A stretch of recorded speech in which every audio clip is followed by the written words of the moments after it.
Hello friends, मैं हूं अजीज। आप देख रहे हैं मूवी स्टॉक चैनल, जिस पर आज मैं बात करने वाला हूं डिज्नी, मार्वल, इनके पैनल्स की सारी डिटेल्स के बारे में। जिस पैनल में कह सकता हूं कि ज्यादा अनाउंसमेंट तो नहीं हुई, लेकिन एमसीयू के फ्यूचर और जितने भी ट्रेलर्स थे उन पर अच्छी खासी बात की गई है, जिसके लिए डिटेल वीडियो तो बनती ही थी। ताकि वो कहते हैं ना कि इस कॉमिक कॉन के पैनल में डिज्नी वालों ने भी अपनी प्रिपरेशन किस तरीके की कर रखी है उस पर रोशनी डाली जा सके। तो चलिए अब आपके उस समय को बिल्कुल भी ज्यादा ना वेस्ट करते हुए सीधे मुद्दे पर बढ़ेगी, जिनसे पहले बनेगी मेरी छोटी मोटी सी रिक्वेस्ट, जो की है इस चैनल को सब्सक्राइब, वीडियो को लाइक और शेयर करने की तो कर लो।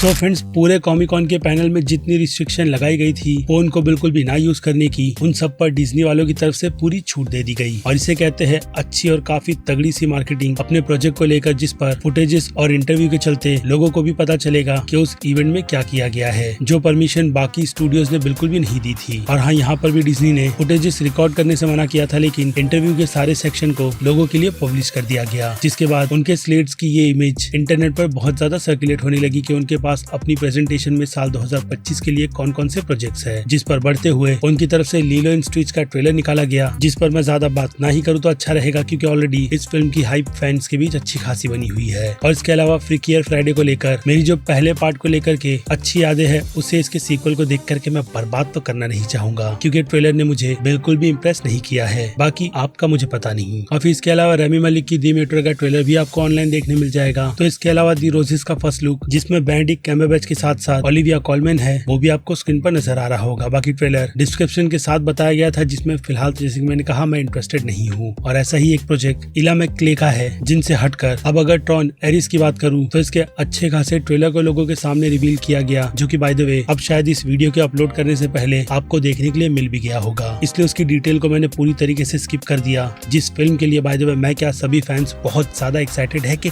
कब रिलीज करोगे। जिसके बाद प्रेडिएटर के यूनिवर्स से बैडलैंड्स नाम की जो फिल्म आ रही है, उसे लेकर के पहले फीमेल लीड के कास्ट में जो आउटरेज निकल कर आया था, मुझे लगता है कि इसके नए ट्रेलर के साथ वो दाग डिज्नी वालों के पूरी तरीके से धुल जाएंगे। जो फिल्म ऑफिशियली 7 नवंबर को इसी साल रिलीज होने वाली है, जो कहानी मैं आपको पहले भी एक्सप्लेन कर चुका हूँ कि 2 बहनों की है। लेकिन इससे हटकर यहाँ पर अगर डिटेलिंग की बात की जाए तो हाँ, ट्रेलर बहुत ही ज्यादा इम्प्रेसिव है, जिसका फर्स्ट लुक यानी कि ग्लिम्स आपको स्क्रीन पर दिख भी रहा होगा। जिसमें अगर ट्विस्ट की बात करें तो इस बार ट्विस्ट यंग प्रेडिएटर की तरफ से निकल कर आया है, जो की फिल्म की लीड के साथ किसी तरीके का टीम अप करेगा, क्योंकि वो इस बार अच्छी टीम में है। लेकिन किनके अगेंस्ट, वो बातें तो ना वहाँ फुटेजेस में दिखाई गई और ना ही ऑफिशियली कंफर्म की गई है। लेकिन हाँ, ट्रेलर को देख करके एक बात जो निकल कर आई है वो यही है कि शायद इस बार ये प्रेडिएटर किसी और ही प्लेनेट पर चैंपियंस को चैलेंज करने के लिए गया है, जो कि असल मायने में प्रेडिएटर्स अपने यूनिवर्स में अक्सर करके करते ही है। और फिर इसके अलावा डिज्नी के इस पैनल में पिक्सार की 2 फिल्मों की प्रेजेंटेशन को ऑब्वियसली लोगों के सामने रखा गया, जिनमें से सबसे पहले एलियो के प्रोजेक्ट को फिर से इंट्रोड्यूस करवाया गया, जिस प्रोजेक्ट में ट्रेलर देखने के बाद भी मैं फिलहाल तो इंटरेस्टेड नहीं हूँ, जिसका ट्रेलर तो ऑनलाइन ही अवेलेबल है। बाकी बाय द वे पिक्सर वालों के ट्रेलर और वो कहते हैं ना कि प्रेजेंटेशन इतनी ज्यादा खास नहीं होती, लेकिन लेट्स सी कि फिल्म कितनी ज्यादा अच्छी निकल कर आती है या फिर बुरी। और इसके अलावा ज़ूटोपिया फिल्म के भी ट्रेलर को दिखाया गया, जिस ट्रेलर में इस बार कीहू क्वान के कैरेक्टर ग्रे को भी इंट्रोड्यूस करवाया गया, जो कि एक्चुअल में स्नेक है। और स्नेक कह लो या फिर रेप्टाइल को ज़ूटोपिया में पूरी तरीके से बैन कर दिया गया है उनकी पुरानी हिस्ट्रीज की वजह से, जिसे असल मायने में फिल्म ही एक्सप्लोर किया जाएगा। और हाँ, निक और जूडी के इस मिशन को भी, जिन दोनों का ये टीम अप इस बार किस लिए हुआ है और क्या ये फिल्म पहले पार्ट के नाम पर आ रही कैश ग्रैब होगी या फिर एक अच्छा सा कंटेंट, उसके लिए बस हमें वेट करना है। और अब आखिर में डिज्नी के इस पूरे पैनल को एंड करते हुए आ जाए अवतार एंड फायर ऐश पर, जो कि हाँ, अवतार का तीसरा पार्ट है। और इसके अलावा इस फिल्म के बाकी पार्ट भी अपने रिलीज के शेड्यूल पर बिल्कुल सेट है, जिन सब से हटकर सीक्वल ने काफी टाइम बाद अपना कमबैक कर ऑडियंस को तो सरप्राइज किया ही था, जिस राह पर चलते हुए अब जो इसका तीसरा पार्ट निकल कर आ रहा है, इसकी कई सारी कॉन्सेप्ट आर्ट को लोगों के सामने रख करके ये बात कंफर्म कर दी गई कि ये फिल्म पैंडोरा के बिल्कुल अलग साइड या फिर कहूँ डार्क साइड पर फोकस करेगा, जहाँ पर सिर्फ सब कुछ अच्छा ही नहीं बल्कि बुरा भी होता है। जिन सब के चलते अब इस बार 2 ट्राइब्स को इंट्रोड्यूस करवाया गया है, जिनमें से एक द विंड ट्रेडर्स है तो दूसरे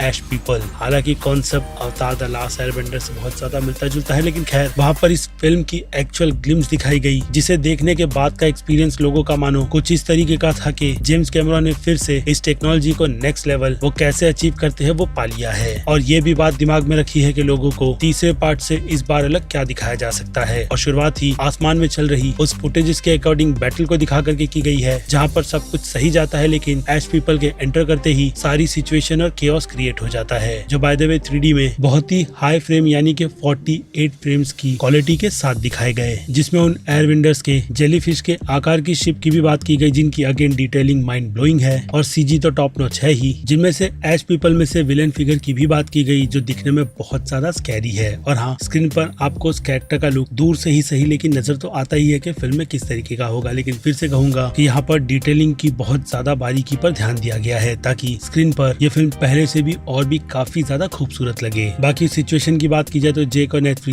बस जैसे तैसे एश पीपल से बचने की कोशिश कर रहे हैं, जिन सब में नेथ्री का कैरेक्टर घायल हो जाएगा। और इसके अलावा विलेन के कैरेक्टर की प्रेजेंट वोल्केनो के स्मोक में से बाहर निकल करके दिखाने की है, जो एंट्री बहुत ज्यादा मैं कह सकता हूँ कि ढांसू है। और इसके अलावा माइल्स और जेक का भी फिर से क्लैश होगा, और ह्यूमंस का भी फिर से रिटर्न होगा, क्योंकि उन्हें पेंडोरा की टेक्नोलॉजी चाहिए, जिन सब के पीछे वो हाथ धोकर पड़े हैं। लेकिन यहाँ पर मैं ये पेंडोरा की डार्क साइड एश पीपल के जरिए देखना चाहता हूँ, जिनकी स्टोरी आर्क में जेम्स कैमरॉन ने किस तरीके की डेवलपमेंट की है, और इस बार नेचर को लेकर जेम्स कैमरॉन किस तरीके से इस स्टोरी को हमारे सामने रखेंगे। अगेन इंटरेस्टिंग का वो कहते हैं ना कि पार्ट तो बनती ही है। बाकी फिल्म इसी साल रिलीज होगी 19 दिसंबर को, ये भी बात याद दिला दूं, ताकि वो कहते हैं ना कि हम फैंस के दिल को सुकून मिलता रहे। बाकी इसका ये पूरा विजुअलाइजेशन उस बड़ी सी स्क्रीन पर ऑलमोस्ट 3 मिनट तक चला था, जिसे सुनकर ही थोड़ी जलन सी फील होती है कि उन्हें एक एब्सोल्यूट सिनेमा का विजुअल ट्रीट दिया गया, जिसके लिए हमें अच्छा खासा सा वेट करना है। खैर, लेकिन इससे हटकर दी मार्वल्स फिल्म के डायरेक्टर नीना डाकोस्टा की तरफ से जो बातें रिवील की गई है, उसे सुनने के बाद मैं तो ज्यादा शॉक नहीं हुआ, लेकिन फैंस को इसके बारे में पता होना चाहिए कि कैसे इस फिल्म के जिस आइडिया को उन्हें पिच किया गया था, ये फिल्म उससे बिल्कुल अलग है, जिस पर वो चाहकर भी क्वेश्चन रेज नहीं कर सकती थी, क्योंकि उस टाइम पर वो कहते हैं ना कि कॉन्ट्रैक्ट्स, डील, इन सभी को साइन किया जाता है, जिसके बाद उनका वो सपना टूटा था, और फिर क्या, उन्होंने बस काम के हिसाब से ही उस फिल्म को जैसे तैसे कर खत्म किया था। एट द एंड उन्हें डिसअपॉइंटमेंट ही मिली थी अपने इस प्रोजेक्ट को बनाने के बाद। और अक्सर कर एमसीयू में ऐसे प्रोजेक्ट्स में मेजर चेंजेस किए जाते हैं, खास करके तब जब डिज्नी की ही पूरी तरीके से लगी हो, जिन्होंने ओवर कॉन्फिडेंट के चलते पहले तो इस प्रोजेक्ट को ग्रीन लाइट दे दी, और उसके बाद एक अच्छे टैलेंट को भी वेस्ट कर दिया। इसलिए उनका मूव ऑन करना इस प्रोजेक्ट से मुझे लगता है कि बिल्कुल ठीक है। और अब एमसीयू के पैनल पर बढ़े तो 2 टीजर के अलावा केविन फेगी ने छोटी मोटी सी स्पीच दी है, जो कि एमसीयू के आने वाले फ्यूचर के प्रोजेक्ट पर, खास करके डूम्सडे पर किस तरीके से नजर डालेगी और कैरेक्टर्स को किस तरीके से हैंडल करेगी, वही बात बताई जाती है। लेकिन उससे हटकर अगर शुरुआत थंडरबोल्ट से करूँ तो बिहाइंड द सीन की वो जो टीजर है उसे तो ऑनलाइन रिलीज कर दिया गया है, लेकिन इसके अलावा एक छोटा सा एक और नया टीजर सिनेमाकॉन के उस पैनल में दिखाया गया, जिस पैनल में इन सारी ही टीम को एक दूसरे को मारने के लिए हायर किया जाता है, जिसके बाद फिर क्या उनका टीम अप और एक बेकार से प्लान के साथ वो लोग सीधे हेडक्वार्टर यानी के अवेंजर्स के उस टावर में घुस जाते हैं, जिसे वेल ने खरीदा है। और नो डाउट वहाँ पर सेंट्री की ही रिसर्च की जाती है, जिसका by the way look legend speaker वालों की तरफ से रिवील कर दिया गया कि असल मायने में फिल्म में कैसा होगा। लेकिन खैर, फिर से मुद्दे पर रहे तो उनके उस टावर में कार को सीधे घुसाकर एंटर करने के बाद फाइटिंग शुरू हो जाती है, जिन्हें इंटरप्ट करते हुए वेल आकर बातचीत करने के लिए कहती है, जो चीजें हमने इसके ट्रेलर टीजर सब में देख रखा है। और फिर उसके बाद सेंट्री के कैरेक्टर को जैसे ही फिर से कहूंगा पीछे रखकर इंट्रोड्यूस करवाया जाता है, उससे बकी की फट रही थी, जो चीजें एमसीयू के सारे सुपर हीरोज के कैरेक्टर के साथ भी होती है, सिवाय हल्क को छोड़कर। लेकिन खैर, इसके अलावा ट्रेलर में बहुत सारा ह्यूमर था, इसकी भी बात कंफर्म की गई है। जो फिल्म असल मायने में कैसी होगी वो तो देखने के बाद ही हमें पता चलेगा, जिसे रिलीज होने के लिए अभी ज्यादा टाइम नहीं बचा। इसके अलावा इसके कई सारे कैरेक्टर पोस्टर भी रिलीज किए गए थे, जिस फिल्म ने अगर ऑनेस्टली कहूँ लोगों पर उतना भारी इम्पैक्ट अब तक नहीं डाला है, जैसा असल मायने में एमसीयू की बाकी दूसरी फिल्में डालती है। लेकिन खैर, इस प्रोजेक्ट से एमसीयू की उम्मीदें जुड़ी है, जो कि थंडरबोल्ट के टाइटल के बाद शायद से डार्क अवेंजर में भी कन्वर्ट हो जाएगा। इसलिए बस इस फिल्म का आने का वेट करते हैं। और अब बात करें सीधे फैंटास्टिक 4 के दिखाए गए उस ट्रेलर के ग्लिम्स की, तो उसकी शुरुआत लोगों के सामने एक टॉक शो के जरिए फैंटास्टिक 4 को दिखाने की होती है, वो भी उनके पूरे कॉस्ट्यूम के साथ, जो कि हमें टीजर में भी इस सीन में बिल्कुल साफ साफ नजर आता है, जो कि हाँ बिल्कुल बीटल के रेफरेंस की ही तरह है, जो अपने जमाने में भी इसी तरीके की पॉपुलैरिटी गेन कर बैठे हुए थे। खैर, लेकिन उस सीन की अगर सिचुएशन समझाओ तो वहाँ पर एक हिसाब से फैंटास्टिक 4 की ओरिजिन अर्थ से लेकर स्पेस तक जाने में क्या क्या हुआ और उसके बाद उनकी ये पावर्स उन्हें कैसे मिली, उन सभी को एक्सप्लोर करने की है, जो कि डेफिनेटली फिल्म का भी पार्ट होगी। लेकिन इसे हम ऑडियंस के लिए काफी क्विकली दिखा करके यही बताया जा रहा है कि हमें इस ओरिजिन के बारे में पता है, लेकिन हाँ उनके यूनिवर्स की ऑडियंस को नहीं, जो एक तरीके का मार्वल का स्मार्ट मूव ही है, जिस पर वार्नर ब्रदर्स भी चलते हुए फिलहाल तो ओरिजिन को स्किप ही कर रहा है। रीजन मैंने बस आपको थोड़ी देर पहले ही एक्सप्लेन किया कि लोगों को ऑलरेडी इनकी ओरिजिन के बारे में पता है, यानी इस सीन की डिस्क्रिप्शन के हिसाब से इस बात की तो श्योरिटी है कि फिल्म अपना टाइम ओरिजिन से हटकर इन कैरेक्टर्स को डेवलप करने में बिताएगी, जिससे कि हम फैंस को ये पता चले कि ये फैमिली MCU के लिए इतनी ज्यादा इम्पोर्टेंट क्यों है। ऑफिस के बाद वही संडे डिनर की बात निकल कर आती है शार्प 7 बजे की, जिस बात को इस बार रीड नहीं बल्कि जॉनी स्टॉर्म कोट कर रहा है, क्योंकि उस डिनर के लिए रीड और सू लेट है। जिसके बाद वो लोग वहाँ पर बहाना या फिर कहो माहौल को ठीक करने के लिए सुजैन की प्रेगनेंसी की बात कर देते हैं, जो बात हाँ इंटरनेट पर आग की तरह फैल गई कि सुजैन स्टॉर्म प्रेग्नेंट है। यानी सेट की वो लीक इमेज कहीं ना कहीं इसी बात का हिंट दे रही थी कि इस फिल्म में हम अभी के लिए तो MCU का सबसे पावरफुल कैरेक्टर फ्रैंकलिन रिचर्ड्स देखने वाले हैं, जिसकी वजह से गैलेक्टस का कैरेक्टर भी अर्थ की तरफ आकर्षित होगा। क्यों, उसका जवाब तो फिल्म देखकर ही आपको मिले तो वो ज्यादा बेटर रहेगा। इसके अलावा इसके टीजर में मैंने ये बात थोड़ी बहुत एक्सप्लेन कर रखी है, जिनसे हटकर फिर से उन फुटेजेस पर आ जाए तो फिर क्या वहाँ पर सेलिब्रेशन की बातें शुरू हो जाती है, जो कि जॉनी शुरू करता है। इसके अलावा रीड की रिस्पॉन्सिबिलिटी बढ़ जाएगी और सुजैन अच्छी माँ बनेगी, यही सारी बातें चल रही होती है। और हाँ, वो जो डिनर वाला पार्ट आपने थिन का हावी के साथ देखा है, वो पूरी ही सिचुएशन अब जाकर के इन सभी से कनेक्ट हो रही है। जिसके बाद फिर क्या सारी ही चीजें काफी आराम से निकल जाए, ऐसा तो पॉसिबल कभी नहीं होता, क्योंकि उसके बाद असल मुसीबतें शुरू हो जाती है उस ट्रेलर में, जिसकी फिर से कहूंगा छोटी मोटी ग्लिम्स हमने इसके पहले के टीजर में देखी है कि कैसे उस पार्टी की इंटरप्शन और आसमान से आ रहा मीटियोर और आग जैसी सिचुएशन आने वाले खतरे को ही बताती है, जो अभी के लिए तो गैलेक्टस नहीं लेकिन फीमेल वर्जन की सिल्वर सर्फर है। लेकिन आज के पहले वाले टीजर में उस सिचुएशन में जॉनी स्टॉर्म का कैरेक्टर आसमान में इन्वेस्टिगेशन भी करने के लिए जाता है, जो कि अब इस सीन से कनेक्ट होगा भी या नहीं, फिलहाल तो उसकी ऐसी कोई भी कंफर्मेशन निकल कर नहीं आई। लेकिन खैर, फीमेल सिल्वर सर्फर पर रहे तो उसका काम अर्थ पर आकर के इन्वेस्टिगेशन करने का है, और साथ ही साथ अगर उसे जो कोई भी प्रोटेक्ट कर रहा है तो उन्हें चैलेंज देने का भी, क्योंकि उस सीन में वो उन सभी से इंटरेक्ट करते हुए सीधे यही पूछती है कि वो सभी अर्थ के प्रोटेक्टर है या नहीं। जिसके बाद वो उन्हें और सिचुएशन एक्सप्लेन करती है, यही बताते हुए कि उनका अर्थ गैलेक्टस की तरफ से चूज किया गया है खत्म करने के लिए। जिसके बाद की सिचुएशन में हम रीड को रिसर्च करते हुए देखते हैं कि वो अर्थ और अर्थ पर रहने वाले लोगों को कैसे बचाएगा।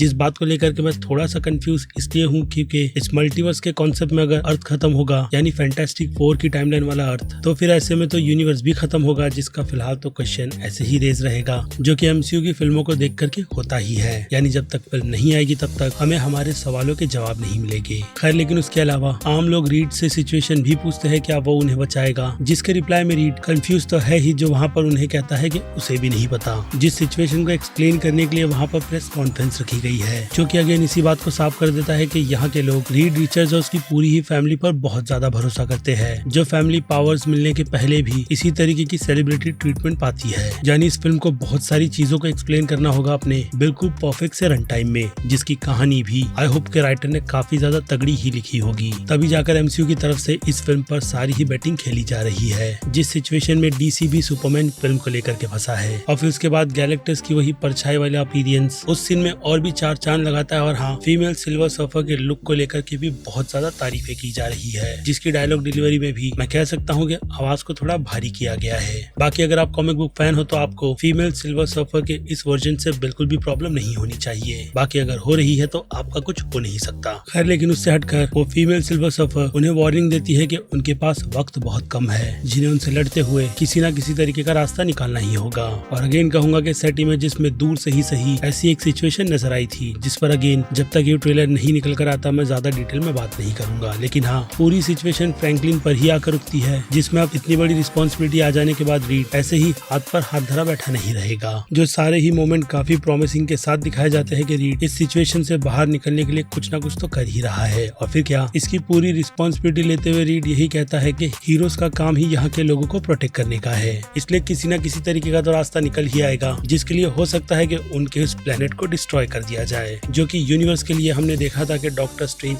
In the multiverse of madness में बताया गया था कि ज्यादा बड़ी बात है नहीं, क्योंकि ऐसे इनकर्जन मल्टीवर्स के कॉन्सेप्ट में होते रहते हैं, चाहे उसके लिए बिलियंस ऑफ पीपल क्यों ना सैक्रिफाइस हो जाए। और फिर रीड की उस स्पीच पर वापस आए तो उसके बाद सीधे सिल्वर सर्फर को स्पेस में ऑब्वियसली उसके सर्फर के साथ दिखाया जाता है, जो उस पूरे डिस्ट्रक्शन को या फिर कहूँ गैलेक्टस की अर्थ की एंट्री के नजारे देख रही है, क्योंकि वहाँ पर रहकर उसे मरना थोड़ी है। जिसके बाद फिर क्या, ये जो ट्रेलर या फिर जो फुटेजेस थी वो यहीं पर खत्म हो जाती है, जिसकी इससे ज्यादा तो डिटेल निकल कर नहीं आई। बाकी आई होप कि हमारे लिए भी इसी ट्रेलर को थोड़ा और अपग्रेड कर रिलीज कर दिया जाए। बाकी इसके अलावा फिल्म के डायरेक्टर मैट शैकमैन की बात करें तो उन्होंने भी इस फिल्म से रिलेटेड कुछ अपडेट को कंफर्म कर वो कहते हैं ना कि फैंस को कंफ्यूजन के चक्कर से पूरी तरीके से निकाल दिया है, जैसे कि इस यूनिवर्स में सिवाय फैंटास्टिक 4 फैमिली के सुपर हीरोज के अलावा दूसरी और कोई भी सुपर हीरोज की टीम है ही नहीं, और न ही इस फिल्म में आपको MCU के यूनिवर्स के बाकी दूसरे रेफरेंस यानी कि ईस्टर एग देखने के लिए मिलेंगे। यानी अगेन इस फिल्म की कहानी अच्छी होगी ऐसा हिंट फिलहाल तो डायरेक्टर की स्टेटमेंट से लग रहा है। और इसके अलावा इस फिल्म के एक मोशन पोस्टर्स के साथ साथ 2 नई और इमेजेस को भी रिलीज किया गया फिल्म की, जिन्हें देख करके ऑब्वियसली इनके स्पेस मिशन पर जाने की जो तैयारी हो रही है वो बात बहुत ही अच्छी तरीके से पता चलती है। बाकी यहाँ डिटेलिंग पर तो डायरेक्टर ने कहा ही है कि अपोलो 11 से वो बहुत ज्यादा इंस्पायर हुए थे, जिसे रेट्रो फ्यूचर में डालकर उन्होंने अपने ही वर्जन का एक पूरा यूनिवर्स बना दिया, जो कि उनके हिसाब से थोड़ा ग्राउंडेड भी रहेगा।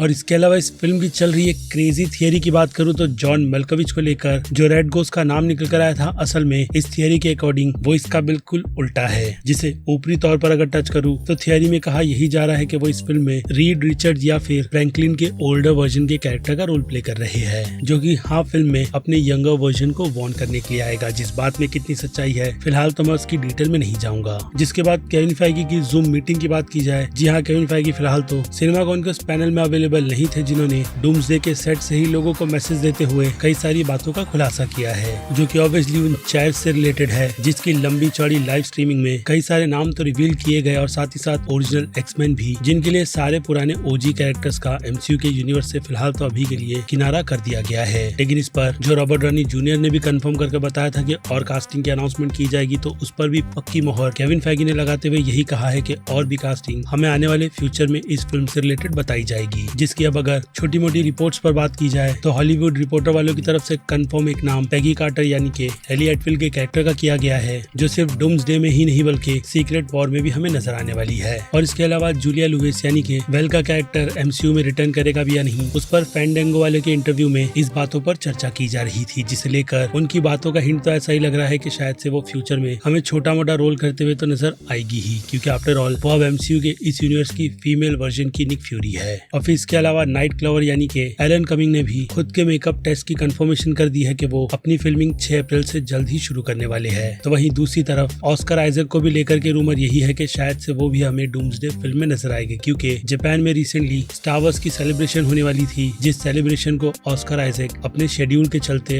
अनफॉर्चुनेट अटेंड नहीं करेंगे। और यहीं से फैंस और वो जो रूमर है वो भी काफी ज्यादा तेज हो रही है। और इसके अलावा डूम्सडे की ये सेट इमेज हिसाब से बहुत ज्यादा सर्कुलेट हो रही है, जिसे देख करके ये बात समझ आ रही है कि शायद इस जगह पर वोल्केनो इरप्ट होगा। क्यों और किस लिए, अभी के लिए तो इस बात को यहीं पर छोड़ देते हैं। बाकी थंडरबोल्ट से फ्लोरेंस पेग से लेकर डेविड हार्बर को ये पूछा गया कि उन्होंने डूम्सडे की स्टोरी पढ़ी भी है या नहीं, तो उनका ऑनेस्ट आंसर यही था कि उन्हें फिलहाल तो स्क्रिप्ट प्रोवाइड नहीं की गई। इनफैक्ट जब इसकी लाइव स्ट्रीमिंग चल रही थी कास्टिंग अनाउंसमेंट की, तब उन लोगों को ये पता चला कि वो भी इस फिल्म का हिस्सा होंगे, जिसे लेकर के चेनिंग टैटम ने वो कहते हैं ना कि अच्छा जोक मारा है कि उनका character as a gambit return नहीं आएगा, क्योंकि चेयर पर उनका नाम लिखा था ना कि गैम्बेट का। जिस बात से मुझे लगता है कि आपको कंफ्यूज होना चाहिए, क्योंकि गैम्बेट का कैरेक्टर ही रिटर्न करेगा, जिस कैरेक्टर ने अपना impression Deadpool and Wolverine film में काफी अच्छा डाला था। बाकी इससे हटकर केविन फैगी की उस बात को जो मैंने आधा अधूरा बोला था उसे कंटिन्यू करूँ तो उन्होंने साफ साफ डूम्सडे को एक बहुत ही बड़ा इवेंट बताया है, जो कि ये है भी, जिस खतरे से अवेंजर्स के साथ वकांडन्स, फैंटास्टिक फोर और थंडरबोल्ट के साथ एक्समैन की ओरिजिनल कास्ट भी लड़ेगी, क्योंकि उसे रोकना एक्चुअल में उनकी जिम्मेदारी बन जाती है। लेकिन टाइटल के हिसाब से मुझे लगता है कि वो लोग अपने इस मिशन में सक्सेसफुल होंगे। बाकी फैंटास्टिक फोर के इस यूनिवर्स में रॉबर्ट डॉनी जूनियर के ही वर्जन का डॉक्टर डूम होगा भी या नहीं, और अगर नहीं होगा तो ये ओरिजिन उसकी फंडिंग के बिना कैसे पॉसिबल होगी, उन सारी चीजों को भी एक्सप्लेन करना होगा। और फिर ऐसे में राइटर की रिस्पॉन्सिबिलिटी डूम्सडे फिल्म को लेकर के और भी काफी ज्यादा बढ़ जाती है, जिन्हें एक ही फिल्म में काफी अमेजिंग से विलेन को इंट्रोड्यूस भी करवाना है और उसका कहते हैं ना कि ऑरा भी फील करवाना है। जिन सभी के बारे में आपकी क्या राय बनती है वो आप मुझे कमेंट में लिखकर बताइएगा, क्योंकि अब फिर क्या वक्त बनता है मेरी तरफ से इस वीडियो को यहीं पर दी एंड करने का। बाकी मैं हूँ Aziz, movie stock channel like share subscribe भूलना मत। मिलूंगा जल्दी दूसरी किसी वीडियो में। Till then bye.